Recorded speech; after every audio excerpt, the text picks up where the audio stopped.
theory. First, what is set theory? Set theory is a branch of mathematical logic where we learn about sets and their properties.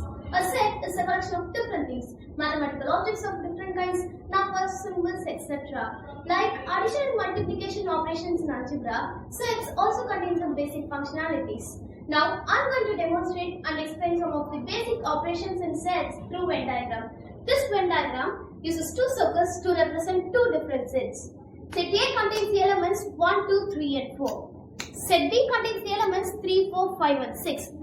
And the elements common in both these sets are represented inside the intersection of two circles called A intersection B. Next is set difference. It's A minus B, which represents the elements that are only in A, omitting the common elements. It's B minus A. B minus A is an alternative of A minus B. In this, it shows the elements that are only in B.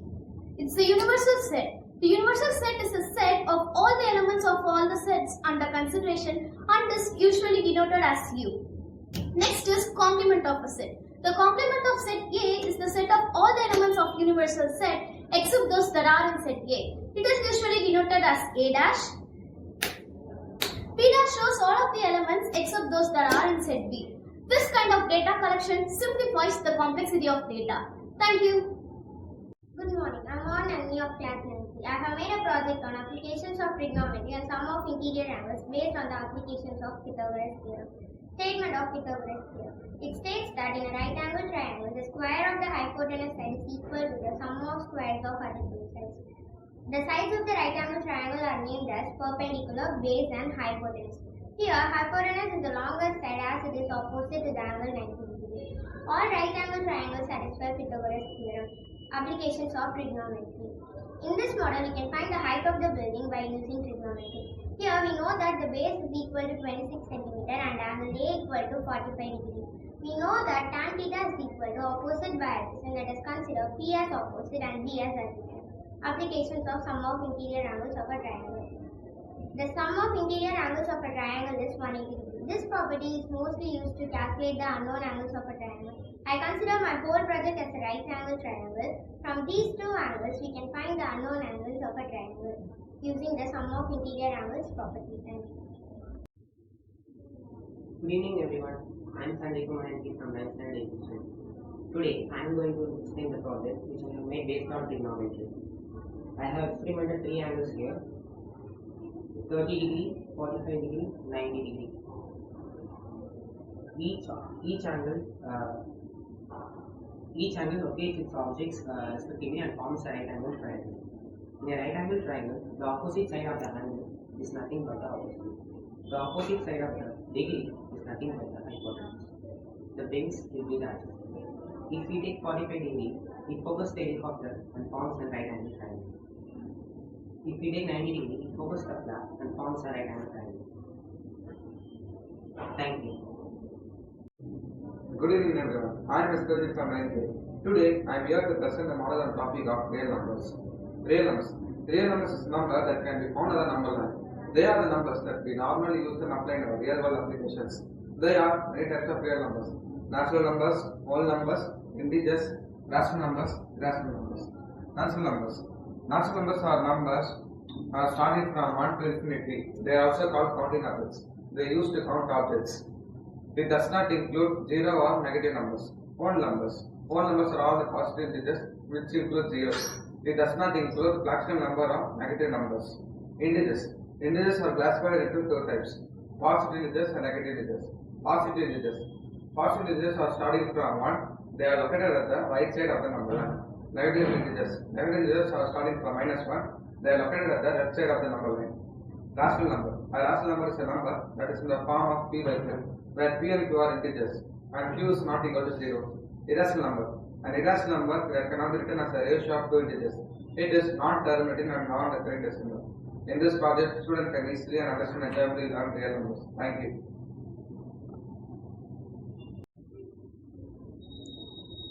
Good morning everyone, I am KP Divyadashni from 9C. Today I am going to explain about our cool math part which is known as trigonometric part. Before we dive into the trigonometric part, let's first understand what is trigonometrics all about. A trigonometry is a branch of mathematics that deals with the relationship between the angles and sides of a triangle. A trigonometric part is all about learning and applying the concepts of trigonometry. This part is where everything works based on trigonometric functions. So let's get into the topic. When we enter the part, we have Pythagoras theorem, which is applicable only on right angle triangle. And the playing slide represents the various t ratios and the relationship between the sides of a right angle triangle. And here we have super hexagon, which will show the relationship between the various t ratios, like their identities, their inverse, and their complementaries. And here we have represented through an exercise machine the sine, cos, tan, cosecant, secant, cot angle of the 0 degree, 30 degree, 45 degree, 60 degree, 90 degree, and 180 degree. And the watching tower represents the various trigonometric reciprocal identities. At last, the seesaw represents how the angle of elevation and the angle of depression is made by a person sitting on a seesaw. And finally, we have the application of trigonometry. The angle of elevation of the height of the street line can be calculated if we know the base and the angle. A trigonometric part is more than just a school project. It's a chance to see the beauty and practicality of math in the real world. Thank you. Good morning. I am Vaishnavi from class 9C. Maths. Maths is everywhere from the blink of an eye to the whole mechanism of the universe. Maths is everywhere, even the place we live has maths. Building a geometrical city model offers a fantastic way to explore urban cityscapes through shapes and imagination. Squares, rectangles, triangles are the main shapes I have used in the buildings for creating. Circular, semicircular and the other irregular shapes are perfect for creating paths, fonts and some buildings. Thank you. Good morning. I am Ellison of class 9C. Today I am going to explain about Noah's Ark and specify its measurements. Dimensions by divine evidence. The Bible provides accurate information about the length, breadth and width of the ark, but there might be certain bias as the measurements are in cubits. Ancient people did not have proper unit of measurements and hence they measured everything with something that they could physically see. 1 cubit equals to the length of a person's elbow to tip of their middle finger. In modern units, the average length is approximately 48.2 centimeters.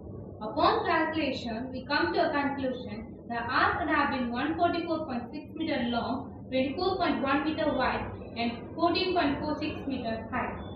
Can wood with humans and animals float? The mass of the empty ark, according to biblical conclusions, would come up to 12 lakh kgs of weight. By subtracting the mass of the empty ark to the volume of the sea water, the ark could hold up to 505 lakh kgs of weight. For example, an average ship is about 23.47 kgs. The ark from the Bible would hold up to 2.15 millions of ships, fitting all the animals, 2 of each. Till date, scientists have characterized about 1.7 million species of animals. With all the average mass of species represented on the ark was the average mass of ship. The ark could be able to accommodate them all without any problem. The laws of nature are mathematical. Galileo Galilei. Mathematical laws are universal and are not affected by time. They play a very special role in all the facets of life. In the Bible, God told Noah to build the ark with the exact measurements of 300 cubits long, 50 cubits wide, and 30 cubits high. In the geometry, the ark would look like a truncated pyramid. Based on this, we can even say that Egyptian pyramids were constructed based on the likeness of the Noah's Ark. Rabbi Ezra stated that Noah's Ark was of triangular shape with a sharp vertex, 3 floors. Researchers say that Noah's Ark contained 3 floors or decks, which could divide all the 3 decks. The heavier animals could be at the bottom and the lighter ones at the top. How was it possible everything could pass through a single door? Findings says that Noah's Ark had sub-compartments which could divide all the 3 decks. Thank you. Good morning, I'm Subhashri R from class 9C. Well, today I'm going to explain about my project Titanic Math. The Titanic was launched on May 31st, 1911. It set sail on its maiden voyage from Southampton on April 10, 1912 with 2,240 passengers and crew on board. The Titanic was a massive ship. It was 883 feet long, 92 feet wide, displacing 52,310 long tons. It was 175 feet tall from the keel to the top of the 4 stacks of funnels, almost 35 feet off, which was below the waterline. At the peak of construction, Harland and Wolff Shipyard employed approximately 14,000 men to build the enormous ship. It took over 1 year to fully frame the Titanic. Large steel plates were then riveted to the frame. It took more than 3 million rivets to hold the steel in place. The statistics of Titanic data set were 891 or 40% of the actual number of passengers on board the Titanic. Output tells us there was 891 rows, entries and 12 columns. Maths is needed in everyday life and we cannot live without it. Surface, area, navigation, measurement and weight are the key factors without which we can't construct ships. And this is the conclusion of my model Titanic math. Thank you.